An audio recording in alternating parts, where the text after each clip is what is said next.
Marius Kociejowski is a poet, essayist, and travel writer. Books he has written include The Street Philosopher and the Holy Fool, a Syrian Journey, Coast, God's Zoo, The Pebble Chance, and The Serpent Coiled in Naples. He lives in London, England, where until recently he worked as an antiquarian bookseller. We're here to talk about that and his memoir, A Factotum in the Book Trade. Welcome, Marius, to the Bibliophile. Well, thank you. Pleasure to be here. So your memoir has got some excellent laughs in it. It's got some very good gossip, got some honest appraisals, not of books, well, of books certainly, yes, and of people. Mm-hmm. And some sweet phrases and reflections on life. And one just in particular, I want to read off because it really struck a chord, and that is, and if intelligence is a form of enthusiasm, and enthusiasm the engine that drives the universe, then surely there is some law of electromagnetism to explain what happens between people when in the midst of books. So what does happen? Well, I think what is automatically created is a kind of environment. I mean, if you consider that books are vessels of the word, vessels of thought, I would suggest that there is a kind of infection that takes place in their midst between any two people who happen to be standing in front of them. You can find yourself having the most unlikely conversations simply when you have, two people looking at the same object. And yes, I think people who go into bookshops do tend to be literate, do tend to have thoughts sometimes. And so I've always thought of the shop as this wonderful kind of theater. It's the most intensely human of environments. What do you mean? That people are acting? They're not acting, just that things in them are released, and hence the wonderful conversations one has, whereby one thing leads to another, to another, to another, and such that we wonder whether or not it's coincidence or chance or fate or any of those wobbly words. Yeah, it's interesting. I've had a couple of interviews with some very accomplished collectors, and in both cases, that's how we describe, or both of them described, what happens when you collect books. One thing does lead to another. Yes. If, like, I don't know if I can consider myself a collector, but I am something of a magpie. And if, for example, I hear an author's name mentioned 3 times within as many days, I feel compelled to read that author. Right. And of course, a bookshop is a place where one makes those discoveries. That, there's that sense of serendipity, which you don't really get in the computerized world. That browsing experience is irreplaceable. Yes, browse is such an important element of our, I would say, our culture. And you're afraid that we're losing that. I think we are. As more and more bookshops close, or as more, or rather as the very few that survive become a little bit rarefied in atmosphere. Yes, I think a great deal is being lost. When I was first in England, you could go into just about any small town and head straight for the bookshop. By and large, they're all gone. With those bookshops have gone the possibilities of conversation. That's exactly why I set up my podcast, was for these kinds of conversations. Indeed. You know, in the book, I describe a single day in the bookshop. I just took note of the conversations I had with people. And you may remember I had this rather brash young Italian marine biologist come in, and we started talking about why it is that bookshops are closing. And he rather blatantly accused me, or rather my generation, of having failed to pass the knowledge on. And I think that may be to an extent true. We're of a particular generation of, we made ourselves central to the universe, but that's another whole philosophical argument. Yeah, but on the flip side, the next generation has to want to receive the information. Yes, yes. And their idea of receiving information is to simply go to Google. And that's very sad, because you actually have young people coming into the shop. They may be looking for a book, but they base their knowledge on what they find on Google. And with it, they often form the idea of value by looking on things like ABE, which can be, it's not always the best of experiences. I shouldn't be saying this, as I've just been interviewed by someone from the ABE, but there you have it. You've got a website full of clowns pretending to be booksellers, charging $2,000 for a paperback out of some dingy little shop in Texas in the hope that someone is stupid enough to make a purchase. There isn't any kind of regulation such as you have in the book trade itself. Yes and no. It's not that there aren't booksellers who try to dupe customers. Mm. I mean, that's certain. It's not unheard of. Yeah, that's true enough. But if you do that too often, the news gets out. You know, if you're a member of the Antiquarian Books Association, either here or in America, you're expected to follow roughly a certain code of behavior.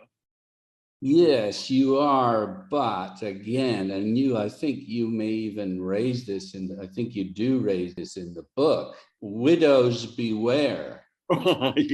Yes. No, I'm not saying there isn't improper behavior, but I'm suggesting there is at least the idea of a ethical structure. Yeah, and there isn't that online with Abe and others. I can give you a perfect example of that. I spoke to an American bookseller who told me his trick for buying libraries from widows. He was quite shameless about this. He would go look at a library, and those books which he didn't think were worth much, he would leave jutting out a little bit. And so when the offer was made, the seller would say, well, yes, but could I keep these few titles? The jutting out ones, yeah. And he was absolutely shameless in telling me this. Yes, but Marius, you're undermining your own argument here. Yeah, I mean, look, I'm just saying, I don't think I'm undermining it. I'm just saying it's an intensely human sphere with good and bad in equal measure.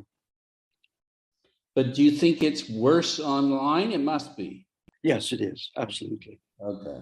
Absolutely. Yes, speaking of, this range of human emotions, there's one quote in the book or one phrase where you suggest that the bookstore is the place where you really get the full range. Why is that? Well, as I keep insisting, I maintain that the bookshop is the soul of the trade. It's where things happen. Right.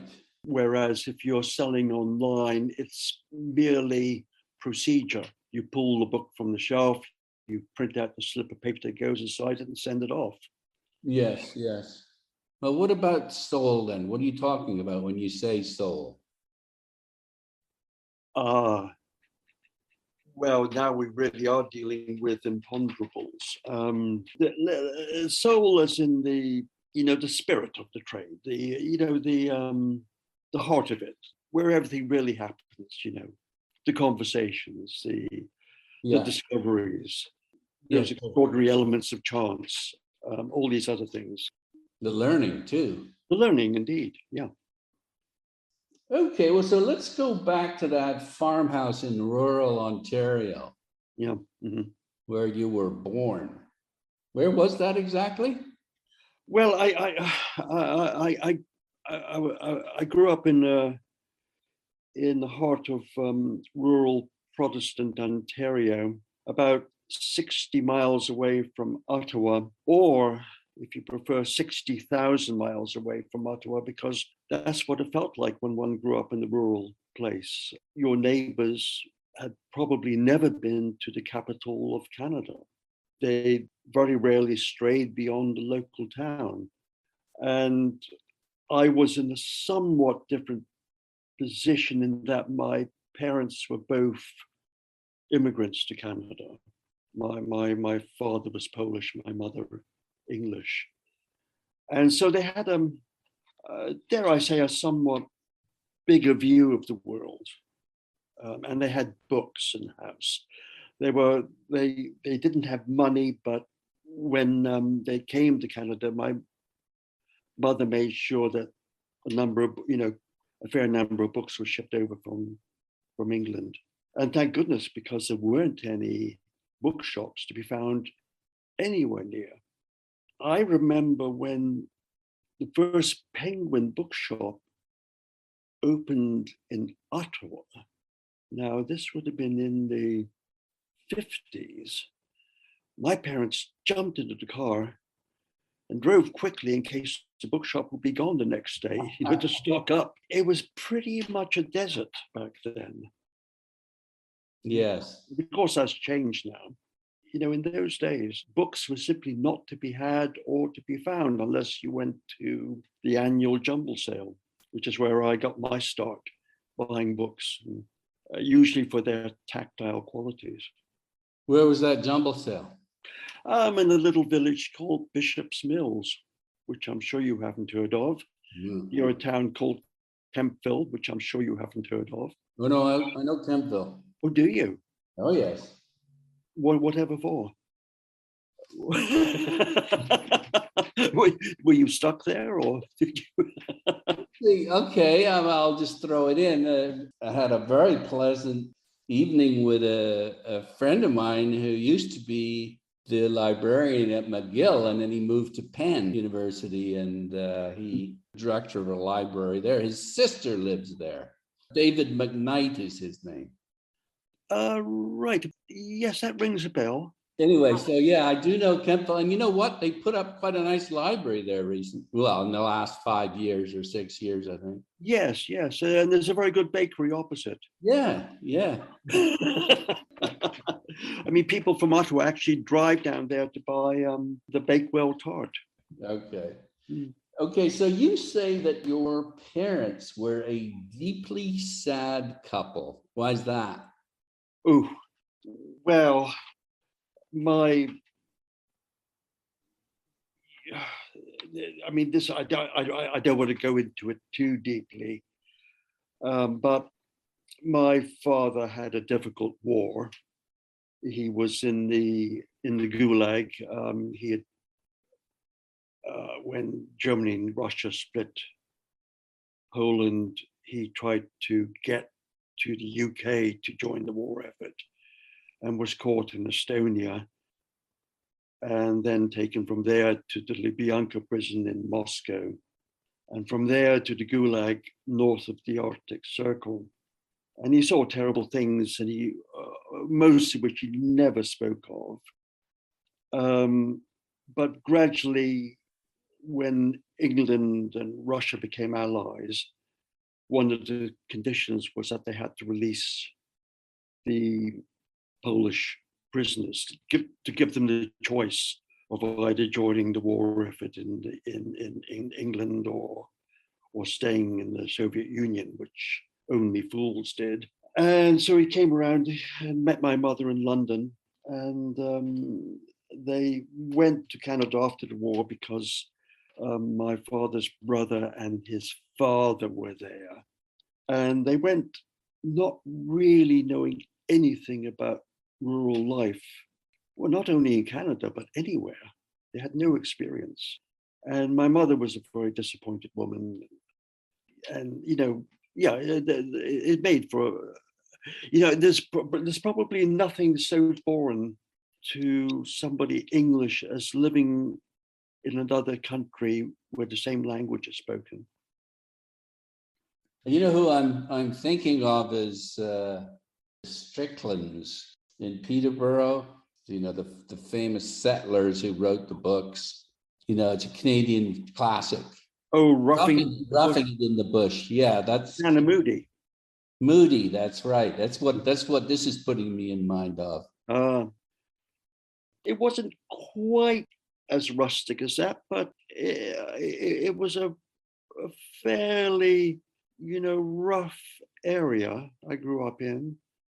People, hadn't had much opportunity in their life, and they worked hard, they struggled, and I don't hold any grudge whatsoever against them, but it wasn't an easy place for, let's say, foreigners to settle. There's prejudice? A certain amount, yes, absolutely. I mean, what was a Pole, for example? Whose side did they fight on? Those are real questions. I remember sort of kids saying, "Did Poles fight with the Nazis?" And it was, you have to remember there weren't books, there wasn't television. Very few people had newspapers, and yes, there was prejudice, as you would find in most rural communities. You're from Montreal, you wouldn't believe the prejudice against the French Canadians, for example. Although they'd never actually met one. It was a fear of the fear of the stranger, the fear of the outside. I'm not saying that is a uniquely Canadian. It's universal. So how did this all affect you then? I think as a single child of European parents, at that point you were faced with two choices: either to become more Canadian than the Canadians, or to retreat into some kind of inner exile, which is what I did. I'm not trying to strike a dramatic note. It was just I was just some kind of a peculiar European in this odd environment. Marius, I know exactly what that feels like because though born in Canada, I grew up in England, came back at about 11 or 12 to Saskatchewan. Right, Saskatchewan, which is where, a turnip on the horizon would be a major event.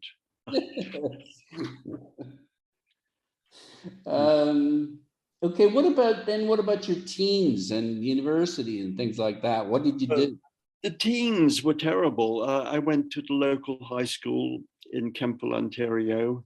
I remember even at that point, I was gravitating towards literature. I was writing bad poetry, and one of which got the school prize, first prize for poetry. And I went up on stage and I got my $10 bill, I think it was.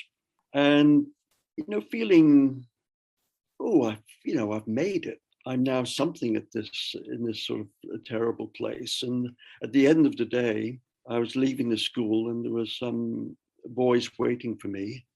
And they said, "Oh, you're a poet then, are you?" And I said, "Well, just write the odd poem or two," and they beat me up. And and I'm almost grateful to them, because it put me in the position of knowing exactly who I wasn't and where I might want to go, which was anywhere else. What age were you at that point? I think I was 15, 16. And in my teens, I would, those are the days when one would hitchhike, and I would hitchhike to Ottawa. And I remember walking into Shirley Leishman's first bookshop. That's before Leishman became a major concern. one-room shop off what street, off Elgin Avenue.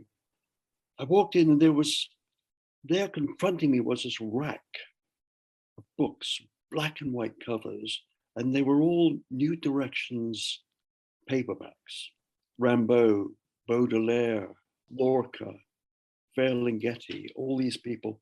And I don't know if it was the look of those books, but they constituted a kind of forbidden territory for me.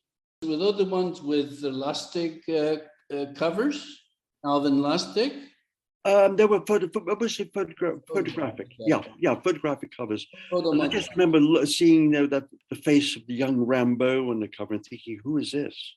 And that opened up a whole universe for me.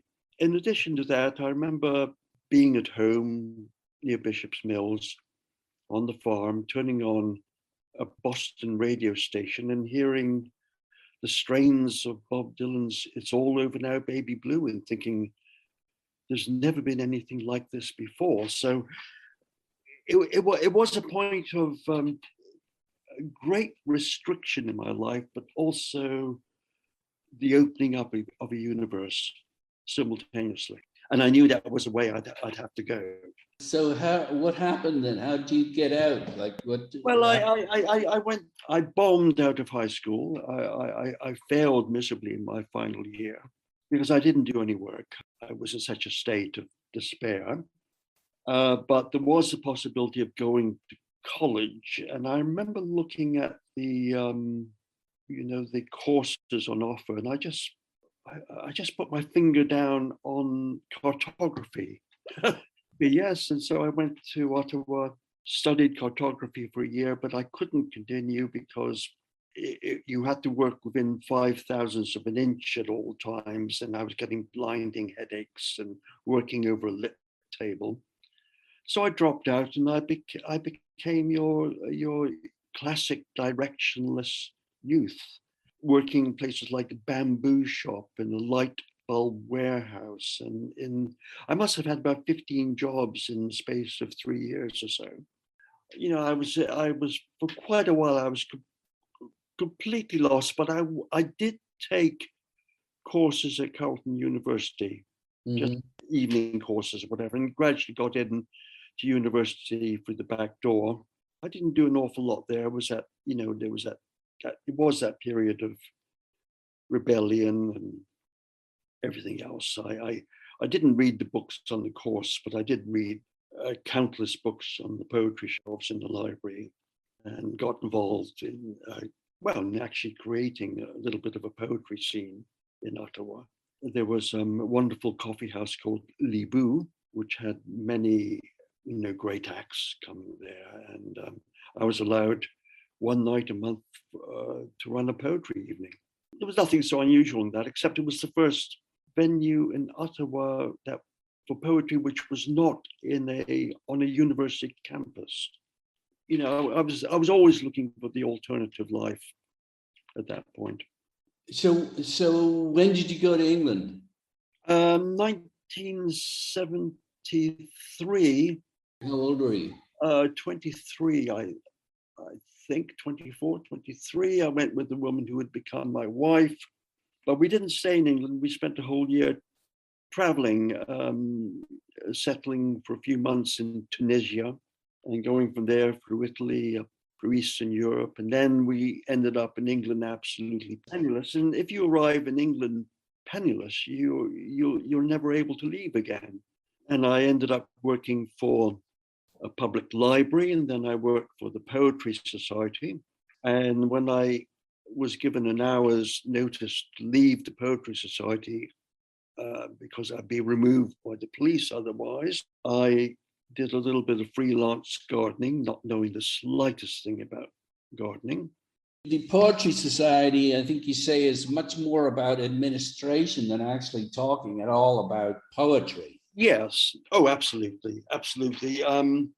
There's almost always some level of corruption. Maybe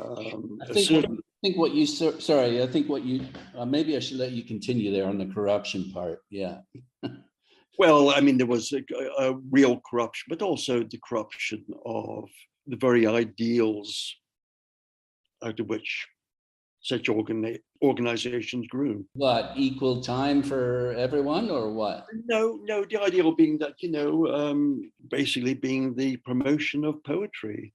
I've never been a believer in equality. I don't think there is such a thing. Okay, let's put it this way. Someone has to decide who the best ones are and putting them on stage. Is that it?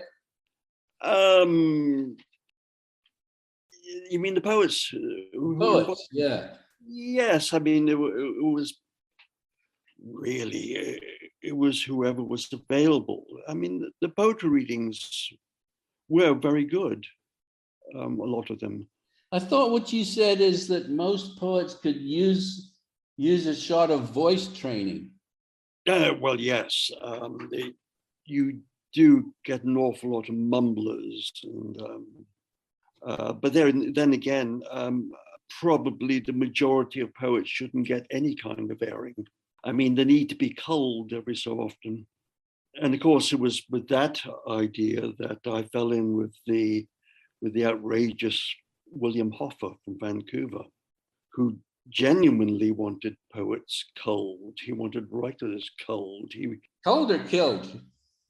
Well, culled is a nicer word, isn't it? Like culling deer. In order that the stronger survive. Yes, I mean that's what you do in your book. Is you give us all sorts of, as we said, portraits of people and the books themselves. Well, here's the thing. Recently, I put one of my podcasts through a critique by an expert, and what he said to me was that my podcast lacked a narrative arc. That it didn't have a before and after, didn't have a hero's journey. It was all over the place, and Excellent. that's what he said, and he was critical of that. What I responded with was, my podcast, I hope that they're like a pub crawl. I hit as many pubs as I can, and I stay at the pubs that are interesting for as long as they're interesting, and then move on. That's what I thought about your book. Mm-hmm. I thought that was kind of light on the narrative arc, which didn't really, it bothered me a bit to start for the first, I would say for maybe the first third of the book. Yeah. I was expecting a more of a personal story to be woven in, but then I got caught up in all of these interesting stories that you told about people and books. Yes, I abhor the straight line. I mean, anything I write is a kind of circumbendibus. I go off in all directions. Occasionally I try to get back to base. Sometimes I don't. It's the way I write.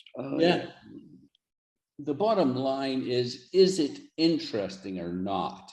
For me anyway, and I found it interesting, so it's a thumbs up. Your book is definitely a thumbs up for me, but I knew it, I kind of in a way I knew it would be to start with.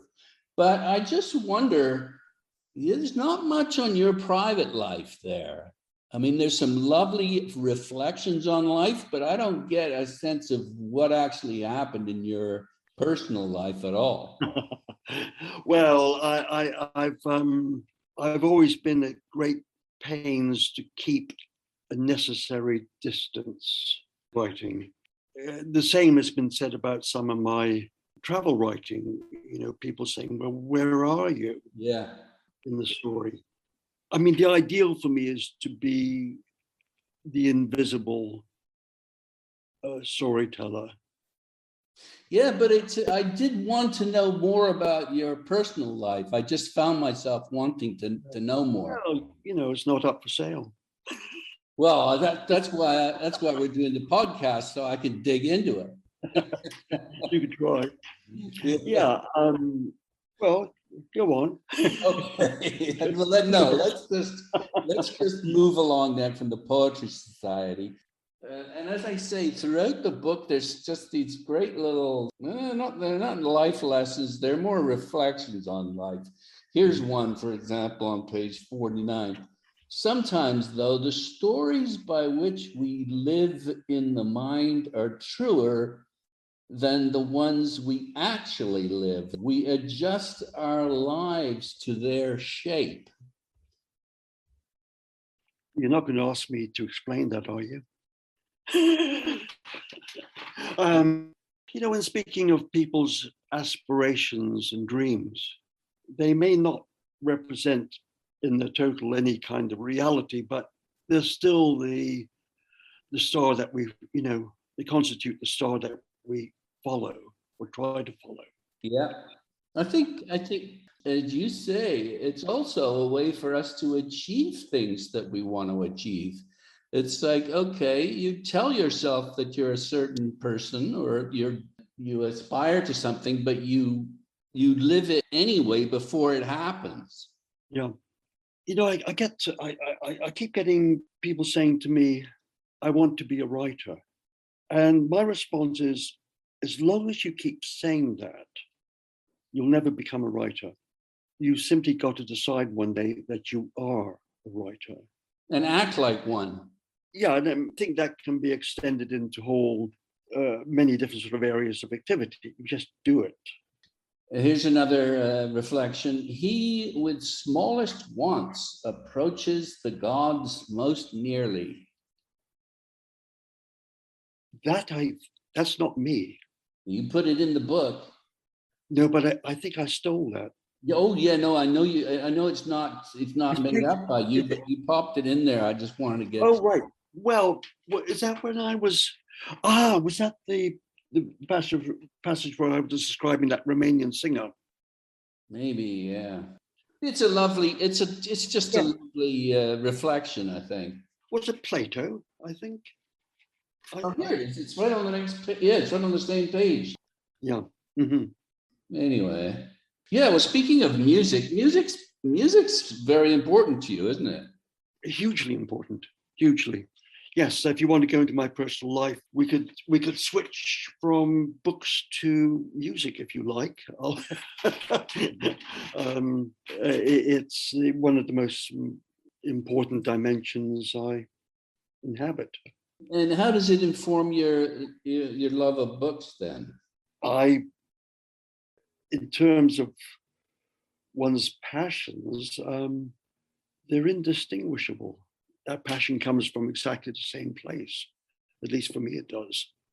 One could draw all kinds of odd parallels. You could, let's say, take the writing of Kafka, a Czech, and put against that the compositions of Bela Bartok, a Hungarian, a writer and a composer who were breathing of the same atmosphere.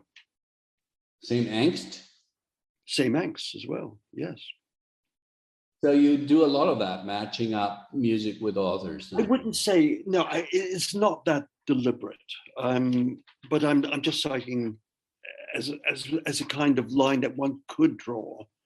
But yes, I listen to a lot of music, mostly classical, mostly chamber music. Okay. Tell me about Bertram Rota. Well, when I started, it was the most important deal in modern verse editions and in manuscript collections in particular. Part of my work was dealing with literary archives, which was the most enjoyable bit. Why's that? Why? Oh, because you're looking. If you're dealing with a literary archive, you're peering right into writers' worlds. Sometimes not always pleasant ones. You'd be amazed by what writers intentionally or subconsciously or unintentionally leave in their archives, incriminating evidence. That's what we want. And, I They're remember. dead. They're dead now. Give us a dead one. Well, I don't particularly want to name names, but I can. There was one was a You name names, philosopher. sorry, yes, but you do name names in your book. That's one of the things that's Yeah, I guess I do. Yeah, attractive. I do act with extreme prejudice sometimes. Okay, I'll give you one name. There might be an outcry. Was the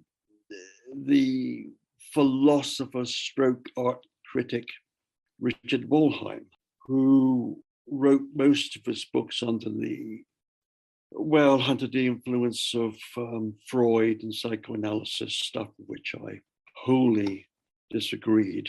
And I remember working on his massive archive and being so distressed by his approach to art that I would slip out at lunchtime and go to the National Gallery and stand in front of a Piero della Francesca painting for 15 minutes simply in order to recover my composure. Going through it, there was a little black notebook, and lo and behold, in that notebook were the names of women that he had slept with, and in which he rated them in the most clinical and cold fashion imaginable. How many were in the book? Oh, I can't remember, but enough to make one feel deeply uncomfortable, if not disgusted. And I was going through this, and lo and behold, who walks in but the man himself. I remember that moment very, very clearly, a little black notebook. I put it down, immediately put it down on the table, thinking, oh my, he's caught me. And then I picked it up between my thumb and my little finger by the corner, and I handed it to him, saying, I think that perhaps you didn't mean to include this in the archive. And he sort of took it and gave a weak giggle. But the thing is, he probably did mean to include it in the archive. Just to show off how virile he was? Well, perhaps as a form of self-laceration. Could that be it? I don't know. I don't know why. You know, I've even been in this position of authors putting in pornographic photographs of themselves. And they sort of want to get caught. Yes, yes. That does make it interesting. Actually, I can't say it was that interesting. It was simply unpleasant. Okay. But you said that this is one of the reasons why you like it so much. Dealing with archives, no, not at all. I'm much more interested in discovering more about how a person writes.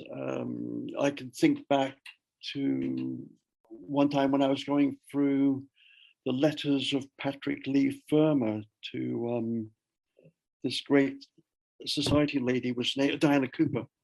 You suggest that those are the greatest letters ever written. Yes, close to. Those and the ones that Henry Green wrote to Neville Coghill. Oh yes, absolutely wonderful.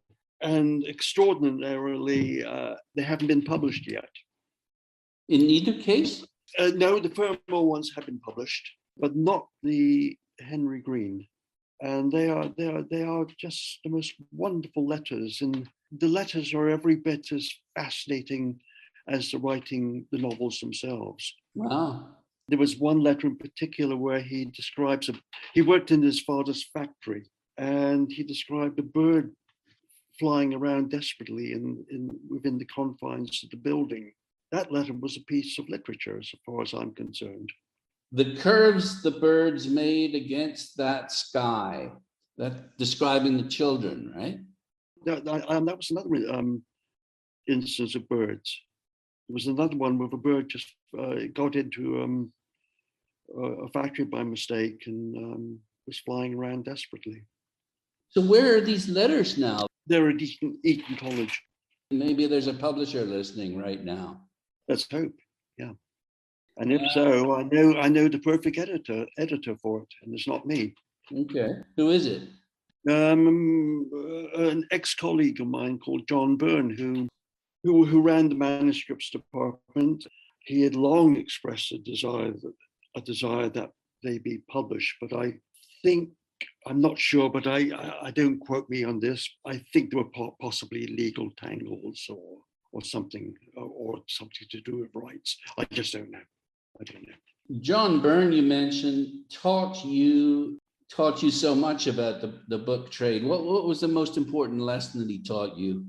Well, I think it was accuracy. That one had to be absolutely accurate in describing a book, because otherwise you'd be, faced with the problems of having to deal with returns or people not being satisfied. But of course, John Byrne he's a man far more accurate than I could ever be. To my horror, he just read my book, The Serpent Coiled in Naples, which I thought was word perfect, and came up with a list of 50 Oh my goodness. errors or typos, which left me in a state of shock. So of all the people I've ever known, I've never come across anyone with a greater penchant for the accurate than John Byrne. Not a bad person to have for a teacher, I have to say, because he started me off describing fine printing, fine press books. Yeah. There you have to be absolutely spot on in your descriptions. What else did he teach you? Anything else? He taught me how to deal with archives, how to put them in order, and how to describe them. Rota lowballed you on your Wyndham Lewis collection and then sold it at a handsome profit. I almost regret putting that in the book. It looks as though it might have been put there in the spirit of vengeance, which I didn't want it to be. I certainly didn't want to attack him in any way. But when Dan Wales asked me to write this memoir, I was faced with a great problem. Do I present this rather lovely picture of the book world, this fiction, or do I tell the truth about things? And I decided on the latter course, of course. And when you tell the truth about things, you do find yourself zeroing in on people's frailties and at times their faults. So I think I'd just rather leave that story be without expanding on it. Okay. Yeah. But you weren't invited to his memorial, a funeral. Because by that point, I was no longer working for the firm. And there was that very odd atmosphere of exclusivity with Rotas. You were either with them or not with them. And so as soon as you left, you were in a way disqualified from the conversation. And I did end up there quite by chance, not even realizing it was his funeral. Yes. You suggest that he shouldn't have even been in the book business. He rarely read much, and it didn't really matter what he was selling. No, I think it mattered what he was selling, because his father was a hugely esteemed bookseller, Bertram Rota. We're talking about Anthony here, aren't we? Anthony, yes. And I think it would be unfair to say he could have been selling anything. He was, in many respects, an extremely good bookseller. But I don't think he had any great feeling for books, which is something quite different. Okay. Whereas someone like Peter Jolliffe had perhaps too much feeling for books, such that he became, I would say, an almost tragic case. What, you mean he loved books too much to sell them? Yes, oh yes. There were times, I have witnessed occasions when he simply refused to sell a book.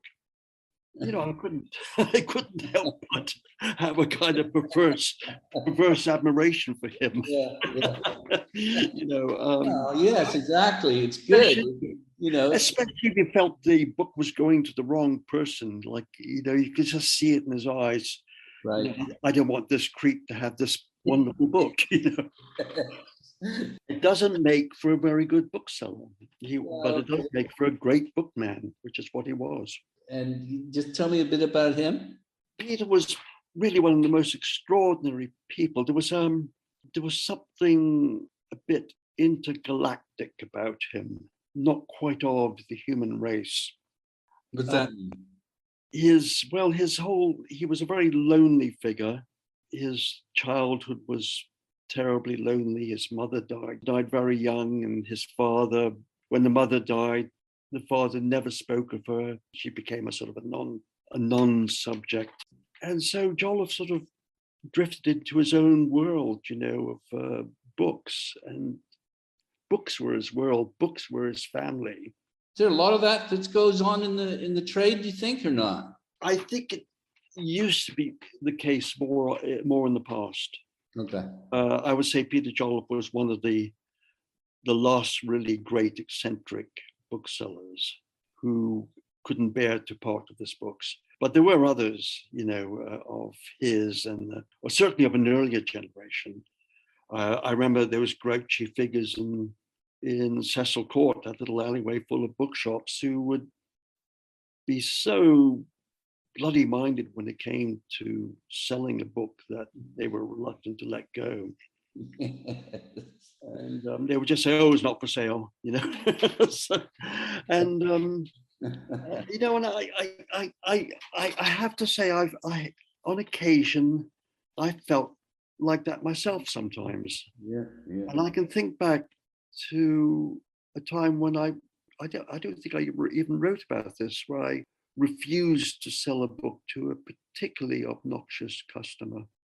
I just didn't want that person to have the book. Right.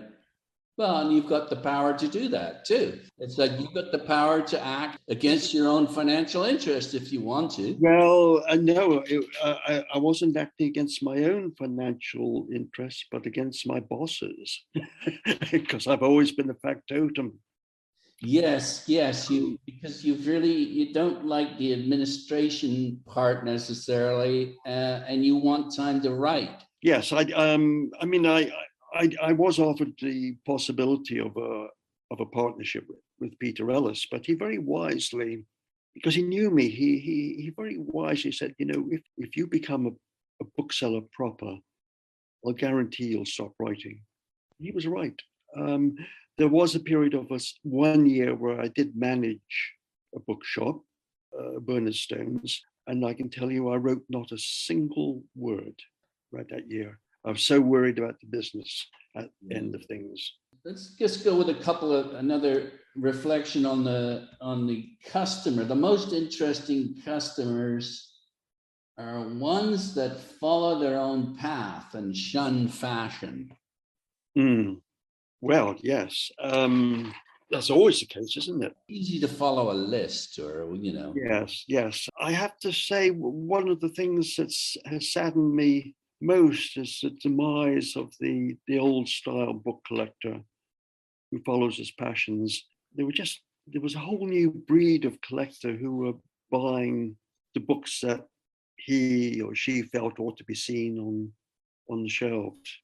That they thought had real value. Yes, thought had value, and those were invariably the most boring collectors. Invariably.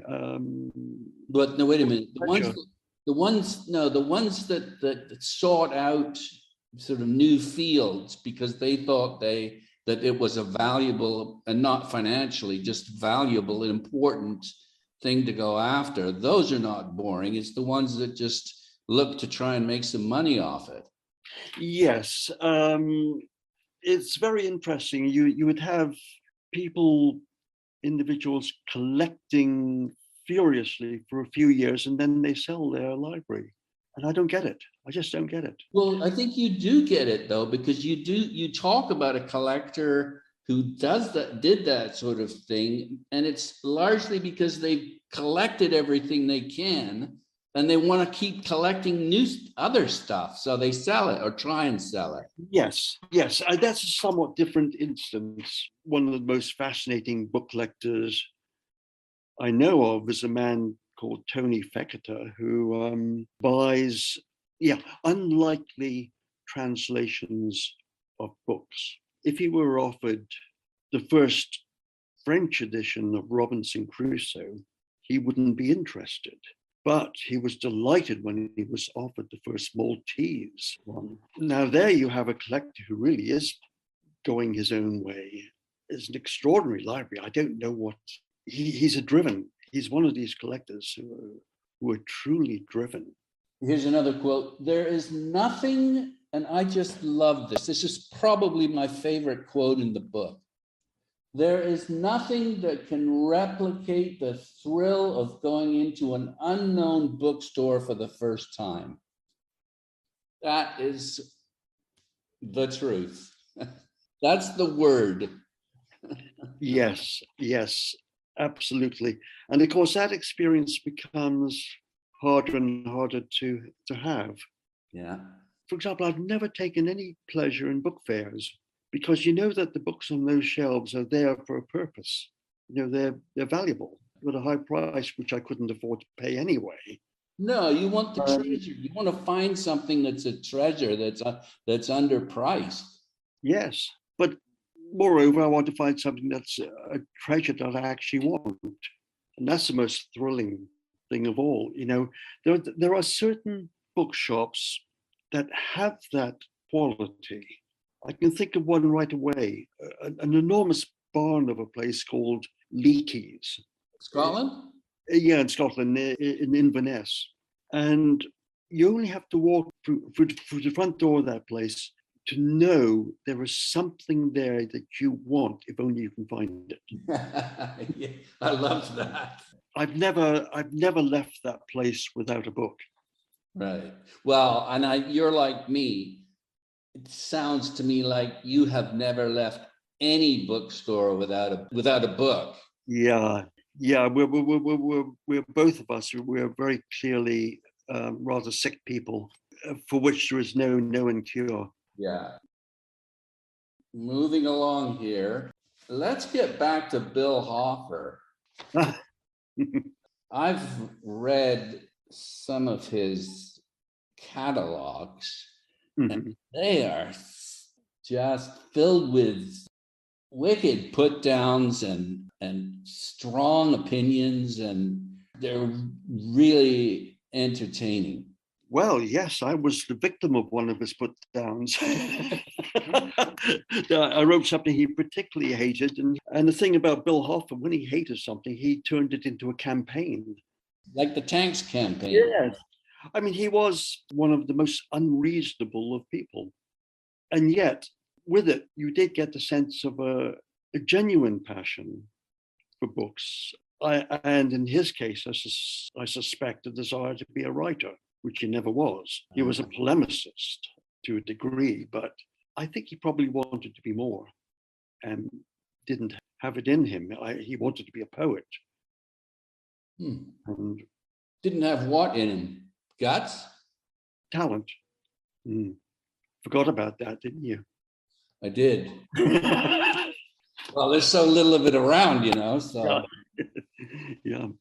Well, here you say, my friendship with Bill, and listeners can get a good portrayal of him in your book, A Factotum in the Book Trade. You say, my friendship with Bill was woven into the very fabric of what it is to be a bookseller. So what is it to be a bookseller? What's that fabric? I'm trying to remember what I meant there.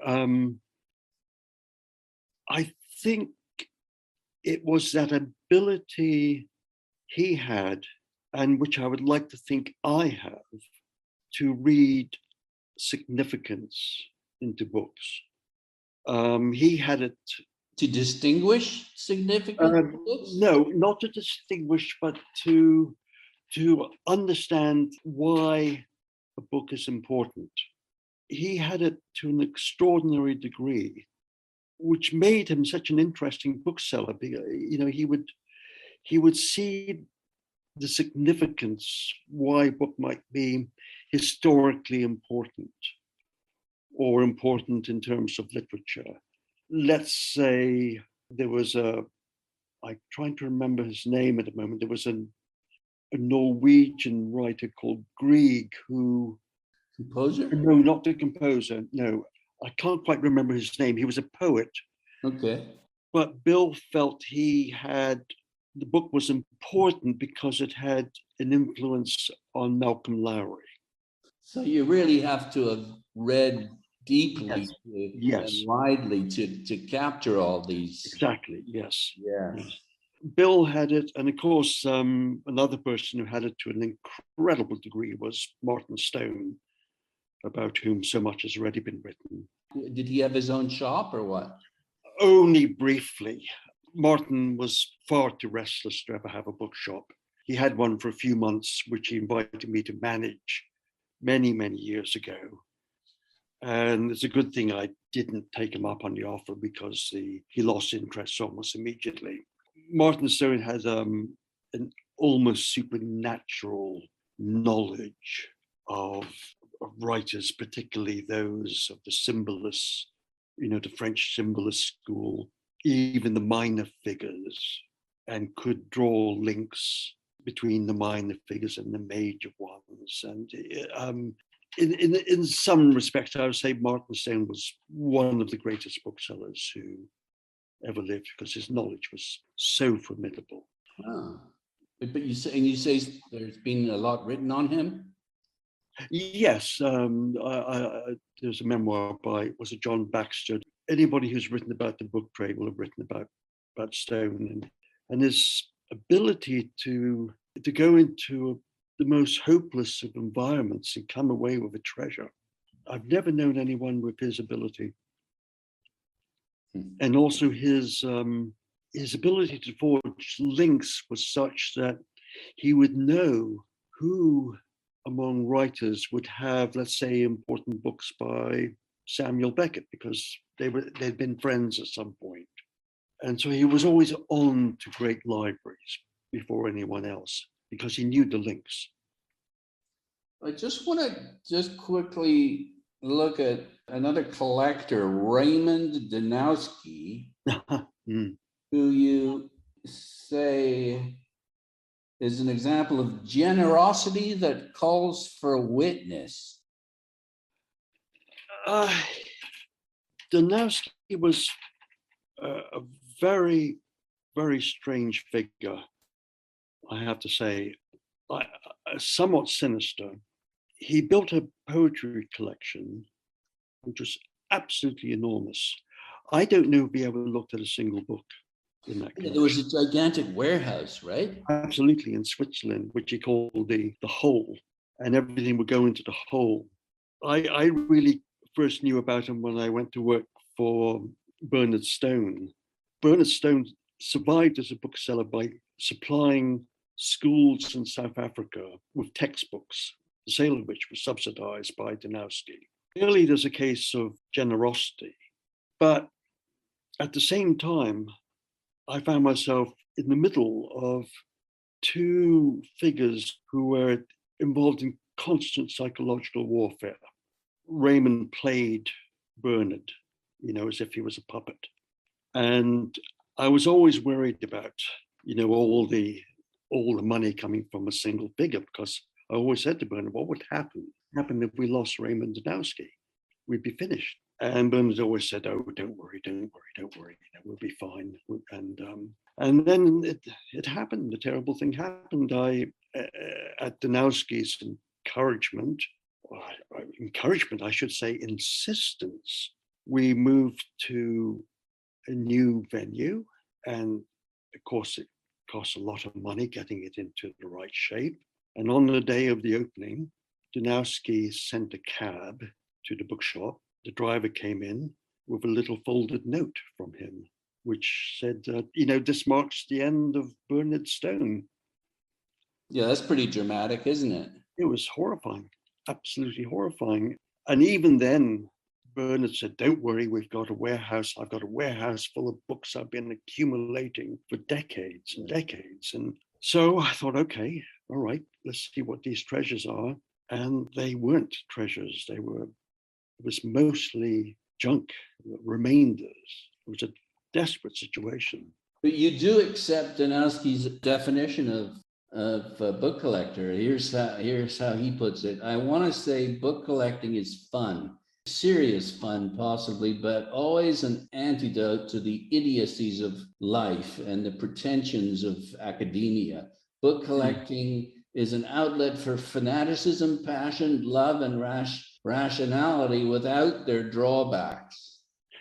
I put that in simply in order to give him the benefit of the doubt.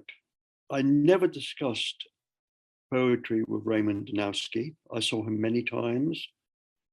I never got the sense of him liking any writers in particular, but I did get the sense that he wanted to have everything. Yes. Now, do you know if it was it Stephen Ennis that bought his collection for Emery? It was given to Emery. Given. I mean, there must have been tax write-offs. I imagine, because Danowski was a businessman. He was in the art world. You know, even there, did he give books to South African schools out of a spirit of generosity, or was there something else behind it? I just don't know. Danowski was the darkest of all dark horses. Why do you like Naples so much? I knew from the moment I landed there that this was a place which was a perfect mirror to my own spiritual inner anarchy. You want the stuff about me, there you have it. But I'm not getting specifics. There's such a duality in that city, life and death, and a very thin veil dividing them, such that Neapolitans sort of move between the two, between life and death, with the greatest of ease.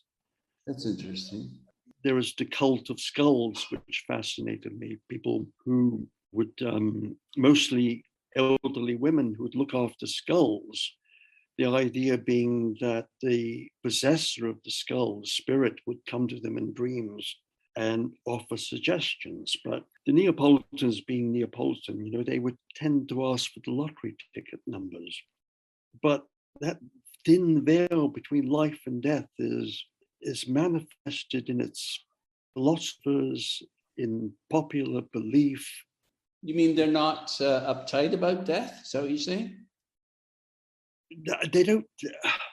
They're uptight about death, but they're also familiar. They don't particularly want to die, but they have a very close relationship with it. They're familiar with death. You know, it is a city of darkness, a city of light, and in that respect alone, really one of the most fascinating places I've ever been.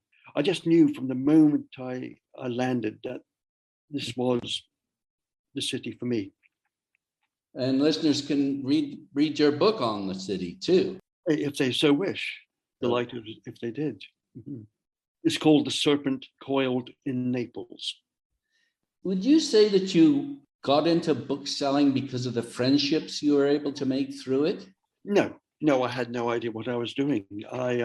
I got into bookselling because I didn't have a job, and because one of the directors of Bertram and Rota, a man by the name of George Lawson, got me incredibly drunk. And I just remember being at this restaurant called the Zanzibar, and at the end of the meal, he said, "Well, we'll see you at work tomorrow morning." And so it was. I found myself in the book trade. I was press ganged. Yes, but what kept you there? I must have gotten this from somewhere. What kept you there was the friendships that you made as a result of? The friendships are a hugely important byproduct. What kept me there really was the fact of having a young family and not really being fit for much else. I'm not an academic. I don't have a head for business. I didn't find books objectionable. And as I said somewhere at the beginning of the book, you know, the book trade is a floating world for people incapable of doing anything else. I was one of those. Just winding down here, you described your library as a bridge over which knowledge will be ferried.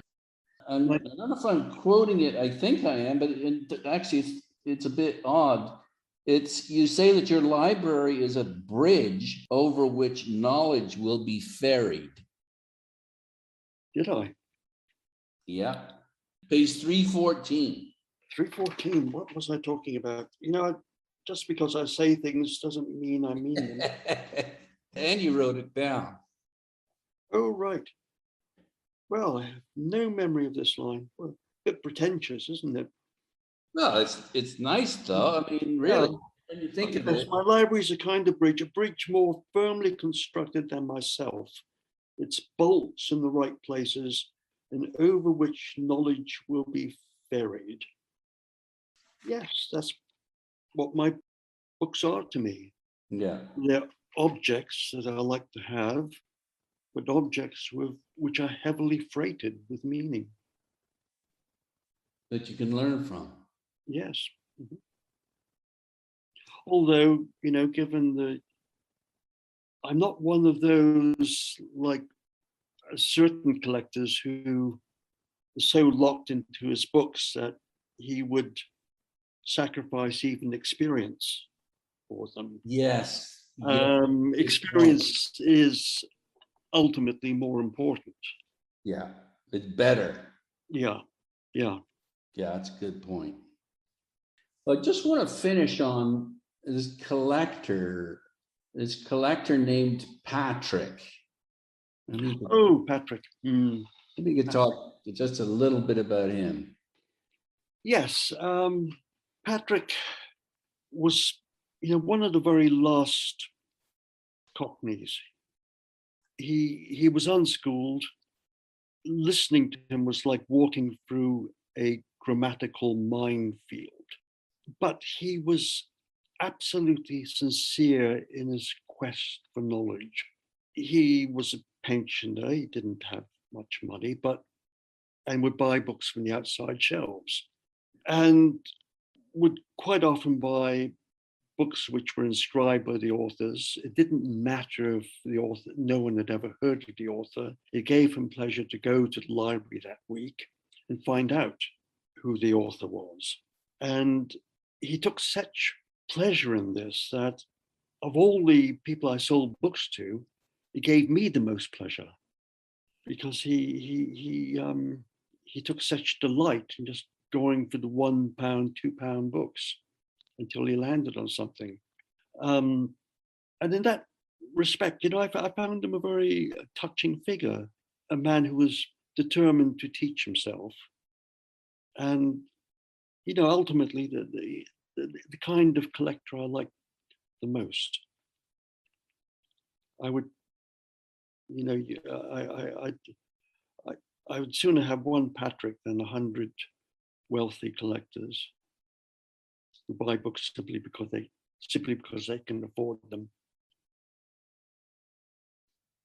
It came as a terrible shock, to discover he died of COVID complications following COVID, and certainly people in the book trade were, really, really saddened by his death. Such a genuine figure. Yeah, Peter Ellis, who you worked with in Cecil Court, said that he was one of the people he would miss the most. Yes, yeah. For months after he died, I don't think there was a day that went by that I didn't think of Patrick at least once. And in terms of, my life as a bookseller, his existence was inextricable with mine. Well, let me just finish with this quote then. The presence of such people in the world is enough to make me think that the bookseller's life and all the drudgery it entails is worth it. And let me say that it's certainly been worth talking with you, and thank you for your presence, Marius. It's been a real treat. Well, thank you very much for having me. I hope I've said something of use. What's that? Make contact when you come. Yes, I'd love to meet you in the flesh. And you can come and look at my books and I'll count them after you leave. And you'd be wise to do that. Great. So we've been talking about A Factotum in the book trade, a memoir by Marius Kociejowski. Thanks again for your time. Great pleasure.